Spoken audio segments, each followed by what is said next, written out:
In 2018, the brand that's impressed us the most here at GadgetMatch is Huawei. They've put out a lot of great phones and they've been busy working overtime creating a lot of great models across multiple price points. This is their latest model, the Nova 3, packed with a lot of awesome features. So much so that I can't help but ask, has Huawei created the P20 killer? Hi, I'm Michael Josh, and you're watching GadgetMatch. In this video, we unbox the Huawei Nova 3 and figure out where it belongs in the Huawei smartphone family. Okay, let's go ahead and open up the box. This is it, the Huawei Nova 3 in Iris Purple. Let's set that aside. Inside the box are the usual suspects. You have the SIM ejector tool, a clear jelly case, charging brick and USB-C cable, and a pair of earbuds. Okay, let's peel off this plastic so that we can see the phone in its full glory. Let's peel off the front cover as well.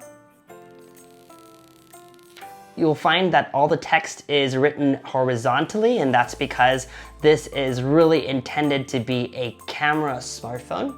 Unlike the higher end P20 and P20 Pro, there is no Leica branding on the Nova 3. One thing that Huawei has really done an impressive job this year is in terms of their smartphone design, particularly the color of the glass back. The Nova 3 has the same gradient finish that we first fell in love with when we were introduced to the Twilight P20 Pro in Paris earlier this year. It's very similar also to the gradient finish that we saw on their sister brand Honor with their Honor 10 that we saw in London.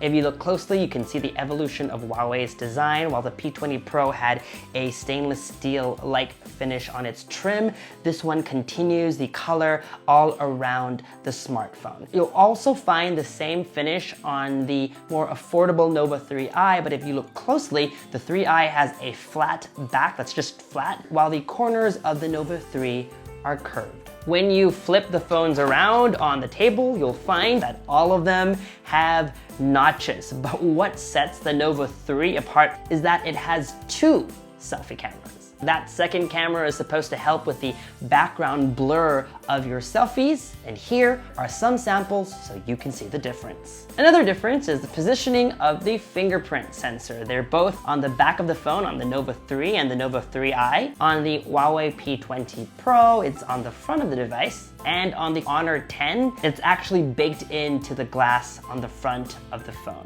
If you're a fan of this kind of fingerprint sensor placement, then this is definitely the phone to get out of the lot. Of course, looks and design is only one part of the story. I guess one of the most important things about the Nova 3 is its performance. If you watch our videos religiously, you'll remember that when I reviewed the P20 Lite, I said this. I would have loved to see the high-end Kirin 970 processor also on the P20 Lite so that we could benefit from some AI-based features. I know that's a different processor for a different price point, but having said that, Huawei's sister brand Honor put the 970 on the Honor 10 very recently. So, you know it's possible. My wish came true. The Nova 3, while it is priced as a mid-range phone, has the same powerful processor as the P20 Pro. That means it can run all your graphics-intensive games, it should have the same power management features, and it is a chip designed for AI. So while the Nova 3i is cheaper and comes with Huawei's new mid-range processor, the Nova 3 packs a bigger punch and has a better price to performance ratio. Even without fully reviewing the phone, we're pretty sure the Nova 3 will get a glowing recommendation, especially over the Nova 3i. But what about the Honor 10, which on paper is very much a close match? The only difference that we can see is its bigger display, its better fingerprint sensor position, and its dual selfie cameras. But the Honor 10 is cheaper. Thing is, in a lot of markets, the Honor 10 is an online exclusive. If you want to go out to a store and buy it, you won't be able to find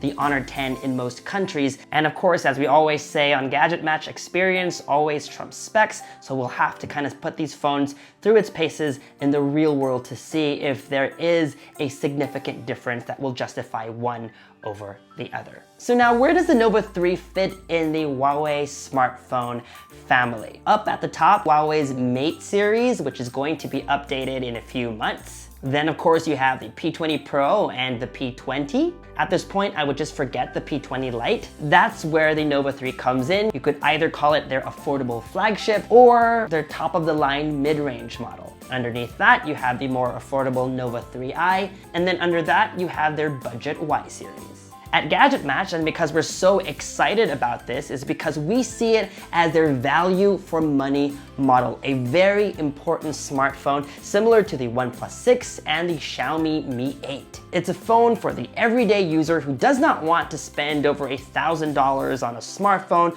but still wants the flagship experience and performance. Of course, we're jumping the gun here. We need to put the Nova 3 through its paces, and we will be doing it in a review video coming out really soon.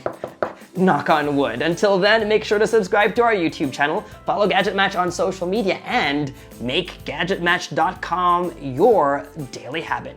Until the next video, I'm Michael Josh. Thanks for dropping by.